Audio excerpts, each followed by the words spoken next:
Literally, you were a part of the Disinformation Governance Board of the United States of America. My contention is the Orwellian name of Ministry of Truth was already taken, so the Disinformation Governance Board slid right in, and you were a big part of this. I mean, you wrote the charter. You'd also wanted to censor views and dispel disinformation about the efficacy of masks. Another conspiracy theory that the government thought it was their job to dispel. And so I find it kind of rich that you're here expressing concerns about First Amendment concerns about anything. A federal district court judge said this was the biggest affront to the First Amendment in the history of the United States of America, this censorship enterprise that the Biden administration engaged in that you were a big part of. And I think that we would be remiss to not at every point out the people who were involved in this, who would trample individual rights in this country, their ability to speak their mind because they thought the government should decide what the truth was. And this country was founded on the principle that that's not the case, that individuals can make up their own minds. So hopefully we never go down this road again, but you ought to be ashamed of yourself for your role in this. Welcome back, patriots, to Right View Nation, where we don't bow to the mob, we don't take orders from big tech, and we sure as hell don't let the government tell us what the truth is. Now let me ask you this. Who decides what's true? You, me, or a bureaucrat behind a desk in D.C. with a smug smile and a government paycheck? Because what we witnessed today, folks, is nothing short of a disgrace. An Orwellian nightmare, except it's real life, and it's happening right here in the United States of America. This isn't a theory anymore. It's not a guess. It's documented, it's exposed, and thank God for Senator Eric Schmitt who brought the hammer down in that hearing room. He confronted one of the masterminds behind the Biden administration's Disinformation Governance Board, or as I like to call it, the Ministry of Truth. Straight out of George Orwell's 1984. You couldn't script this better if you tried. Let's break it down. This woman, sitting there in her little blazer, tried to dance around the truth. Oh, I wasn't the co-chair, she says. I didn't hire Nina Jankowicz. But guess what, patriots, she wrote the charter. She literally drafted the blueprint for the entire Disinformation Board. And that board's job? To monitor and dispel information the government didn't approve of. Let that sink in. She even had plans to coordinate with Twitter. That's right, the same Twitter that censored the Hunter Biden laptop story just weeks before the 2020 election. The same Twitter that labeled the lab leak theory of COVID-19 as misinformation. Turns out, the government was planning meetings with them, according to her own memo, while pretending they weren't censoring free speech. Oh, and she suddenly can't recall attending that meeting? How convenient. Folks, this isn't about stopping Russian propaganda. This isn't about national security. This is about controlling the narrative. This is about silencing Americans who dared to question the official line, whether it was about masks, vaccines, or the origins of a global pandemic. You couldn't ask questions. You couldn't share your opinion, because if it didn't fit the government's talking points, you were labeled a threat. They used terms like conspiracy theory to discredit truth-tellers. They called parents at school board meetings domestic terrorists. And now, we know they tried to make this censorship official policy under the Biden regime. And here's the kicker. I just wanted to comment on the last point. I also build drones and I work on national security issues. So thermal imaging, lasers like LiDAR, the use of other imaging and sensor technologies, it is a gap, in my view, in the Espionage Act, and it is something that needs to be addressed.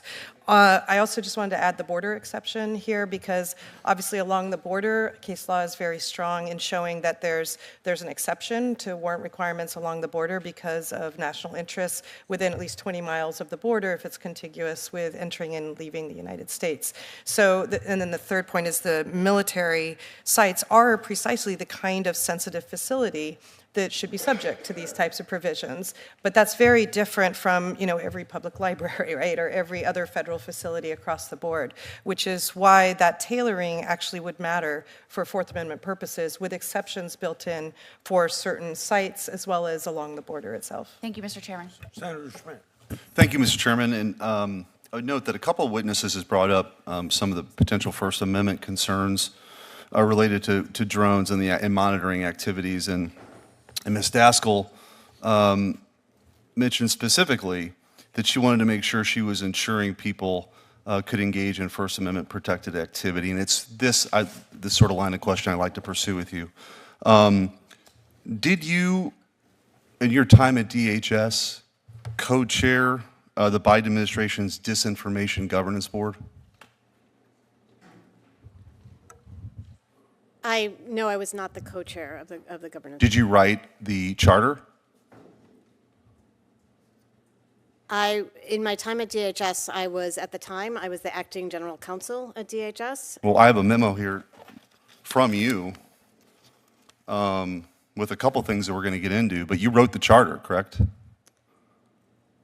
I was, as I said, Senator, I was in a general counsel role, and in that role, everything came through. Did you have a role in picking Nina Jankowicz to be the executive director of the Disinformation Governance Board? I was not the hiring authority. Did you have input before she became Mary Poppins? Were you aware that she was going to become the executive director of the Disinformation Governance Board? I was aware, yes. Okay. Did you support that? I am not going to get into internal conversations. Okay, well, we'll get into, how about some public documents here?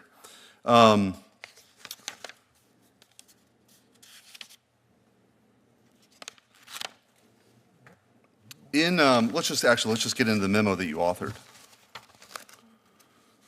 On January 31st, 2022, you authored a memo to Secretary Mayorkas asking him to sign off on the charter that you authored.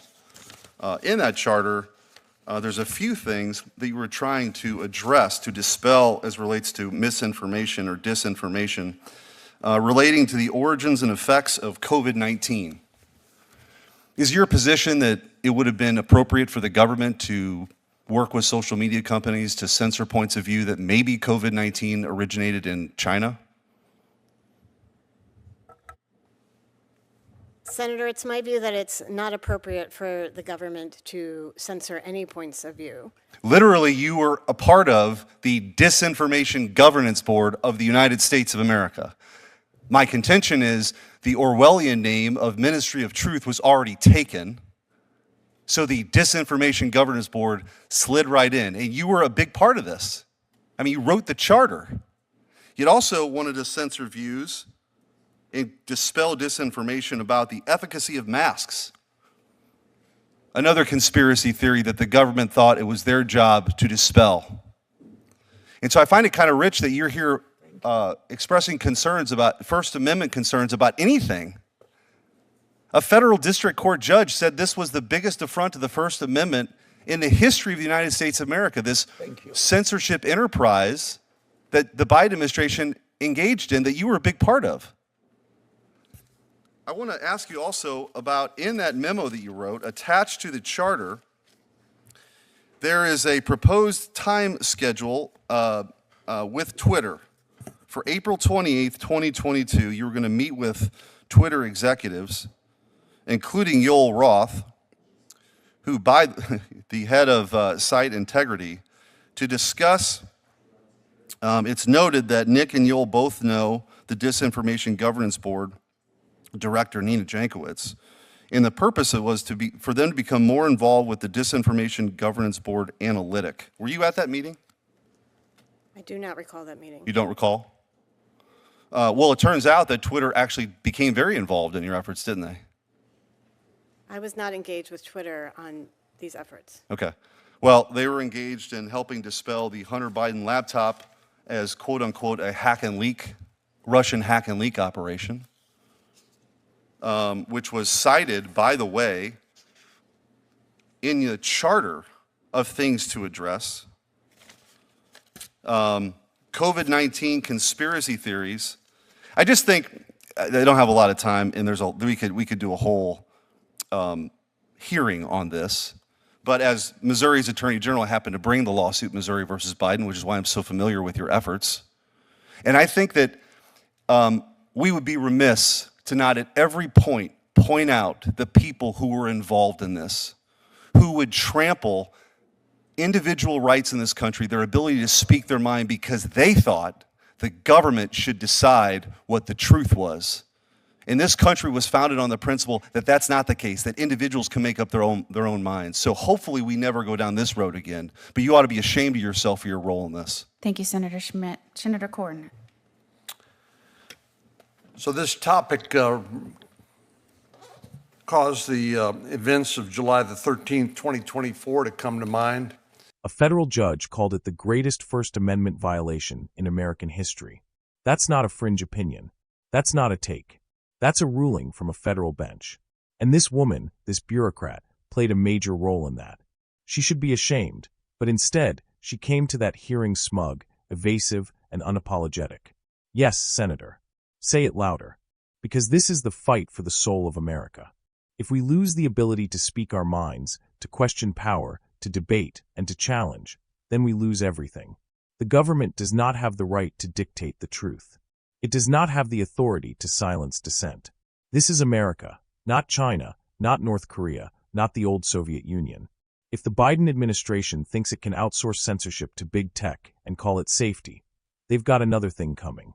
We saw what happened in Missouri versus Biden, and thank God for patriots like Eric Schmitt who took that battle to court and exposed the rot. But this is far from over. Because let me tell you, the Disinformation Governance Board was just the beginning. They want more. They want AI models to flag your speech. They want to label conservative thought as dangerous extremism. They want to control the public square without ever passing a law. It's tyranny without fingerprints. We've seen enough. The American people are waking up. And we're done being told to sit down, shut up, and obey. We are not extremists. We are not conspiracy theorists. We are patriots. We are truth seekers. And we will not be silenced. So to every bureaucrat who had a hand in that disgusting censorship board, we see you, and we're not going to forget what you did. You tried to bury the truth, but the truth always rises. This is Right View Nation, and we're not backing down. We're going to keep calling out the lies. We're going to keep fighting for the Constitution, and we're going to make sure that this country stays free, for us, our kids, and every future generation of proud Americans. Hit that subscribe button. Share this video with every freedom-loving American you know. And remember, when the government fears the people, there is liberty. Stay loud, stay proud, and as always, God bless the United States of America.